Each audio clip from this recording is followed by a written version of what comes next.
رہے گی اور اسی طرح تڑپتی رہے گی۔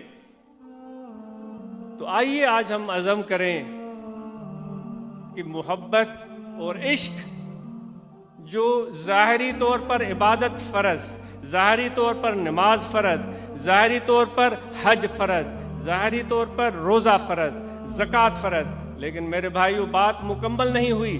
تمہارے باطن کے لیے، تمہارے روح کے لیے، تمہارے اور میرے روح کے لیے، میرے قلب کے لیے، ہمارے روح کے لیے، ہمارے قلب کے لیے عشق اور محبت بھی فرض ہے۔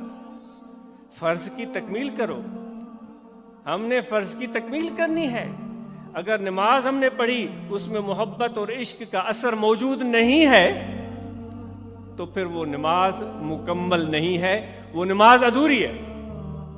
حضرت سیدنا ابراہیم علیہ نبینا علیہ الصلوۃ والسلام، وہ واقعہ علماء آپ کو اچھی طرح سناتے ہوں گے، اور قرآن مجید پڑھ لیجئے گا اور اس واقعے کو پڑھ لیجئے گا۔ وقت قلیل ہے، طوالت میں نہیں جایا جا رہا ہوں، صرف مختصراً جب انہوں نے اپنے بیٹے اسماعیل کو جوانی کے بعد دیکھا، جب وہ سمجھدار ہو گئے تھے، 10 سال کے، 12 سال کے، جوان تو نہیں، تو ان کی چہرے میں ان کو پیار اور محبت کی جھلک نظر آئی جو باپ کے دل میں ہوتی ہے۔ سبحان اللہ، میرا بیٹا اتنا پیارا بیٹا، وہی اسماعیل جس کے اولاد میں سے میرے آقا و مولا حضرت صلی اللہ علیہ وآلہ وسلم کی آمد تھی، جن کے پیشانی میں میرے آقا و مولا حضرت صلی اللہ علیہ وآلہ وسلم کا نور تھا، کیونکہ ہمارے پیارے آقا و مولا حضرت صلی اللہ علیہ وسلم کے دادا سیدنا اسماعیل علیہ نبینا علیہ الصلوۃ والسلام تھے۔ تو ابراہیم کا دل کھنچ گیا تھا اسماعیل علیہ السلام کی طرف۔ تو خدا کا خلیل تھا، خدا کا دوست تھا۔ خدا خلیل تو اس کو بولا جاتا ہے جس سے راز نیاز کی گفتگو ہوتی ہے، وہ ہر ریز کو خلت نہیں ملتی۔ ابراہیم کو یہ بڑی کیفیت تھی، بڑی محبت اور بڑا تعلق تھا۔ خدا نے چاہا کہ ابراہیم کو دیکھا جائے کہ یہ اسماعیل کو دیکھنے کے بعد ایسا تو نہیں ہے کہ اس کی جو خلت تھی وہ کتنی کامل، مکمل اور کتنی افضل اور اعلیٰ ہے۔ بھائی قربان کرو پیاری چیز، مبہم سا حکم آیا، ایک بات قربان کر دی ابراہیم علیہ السلام نے، خدا نے فرمایا اس سے بھی پیاری چیز دوسری چیز قربان کر دی۔ وہ علماء آپ کو گن گن کر بتائیں گے۔ پھر انہوں نے کہا کہ اور پیاری چیز، اور زیادہ قربانی، پھر فرمایا اور قربان کرو۔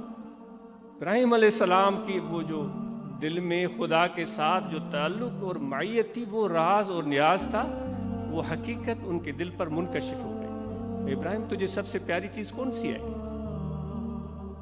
انہوں نے دل کو ٹٹولا تو پتہ چلا کہ پیاری چیز تو اسماعیل ہے، اس سے بڑھ کر مجھے اور کوئی پیارا نہیں۔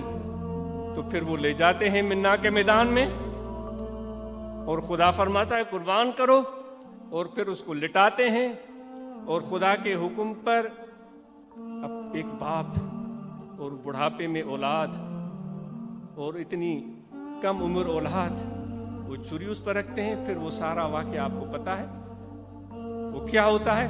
خدا کی طرف سے حکم ہوتا ہے کہ یہ معصوم بچے کو کوئی مارنے کی کوئی بات ہی نہیں تھی، ایسے کیسے ہو سکتا ہے؟ خدا تو بچانے والا ہے، خدا تو ڈھانپنے والا ہے۔ اس نے کہا میں یہ دیکھنا چاہ رہا تھا کہ اس نوجوان بچے کو دیکھ کر تم کہیں اپنی محبت کو کسی اور طرف موڑتے نہیں چکے ہو۔ تو ابراہیم علیہ السلام اس محبت میں کامیاب اور کامران ہو جاتے ہیں۔ یہ عشق کی انتہا ہے۔ کبھی آگ میں جمپ لگا دیتے ہیں، کبھی بیٹے کو قربان کے لیے کرنے کے لیے تیار ہو جاتے ہیں۔ تو وہ نماز تب مکمل ہوتی ہے جب ابراہیمی جذبہ بھی دل میں ہو، جب عشق کی کا الاؤ بھی دل میں روشن ہو، ورنہ تو نماز مکمل نماز نہیں ہوتی۔ خدا کہتا ہے کہ تمہارے درد کی دوا اور کچھ بھی نہیں، تمہارے درد کی دوا یہ ہے کہ میرے پاس لوٹ کر آ جاؤ۔ ہم پتھر ہیں، وہ زمین پتھر کو سینے میں سمو لیتی ہے۔ خدا کہتا ہے تم پتھروں سے بھی بدتر ہو، گنہگار اور بدکار ہو، جیسے بھی ہو، لیکن تم میرے ہو، اور میں تجھ سے محبت کرتا ہوں، تم مجھ سے محبت کرو، اور محبت ایسی کرو کہ جس طرح ابراہیم علیہ السلام نے محبت کی تھی مجھ سے، محبت ایسی کرو جیسے آقا و مولا حضرت صلی اللہ علیہ وآلہ وسلم نے محبت کی تھی۔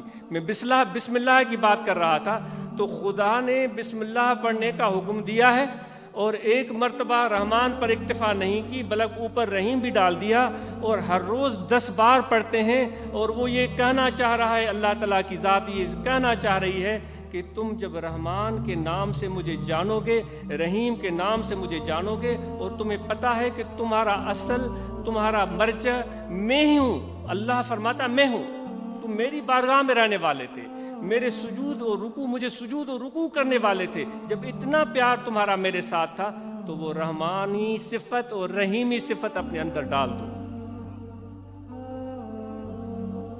وہ خود حضور علیہ الصلوۃ والسلام فرماتے ہیں کہ اپنے آپ کو اللہ کے اوصاف سے متصف کر دو۔ تو آئیے ہم لمبی باتیں نہیں کرتے، صرف بسم اللہ پر بات کرتے ہیں۔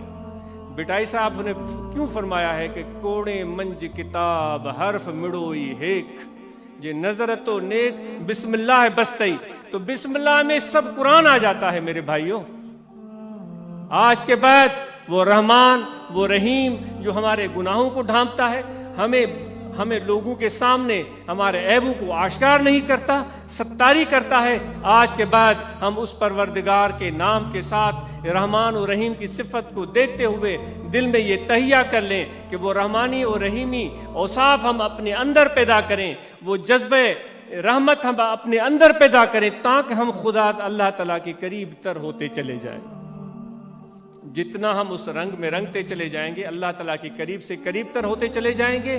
تو یہ ایک آج اس چھوٹی سی محفل میں یہ چھوٹا سا ایک پیغام ہے، آپ ضرور اس پر سوچئے گا، غور کیجئے گا، اور یہ محبت اور عشق اس کا تعلق انسان کے دل سے ہے۔ نماز جو ہم سر جھکاتے ہیں تو وہ سر جھکتا ہے، لیکن رومی کہتا ہے تو بمسجد می روی بہرے سجود، سر بجنبت دل نہ جنبت اینچ سود۔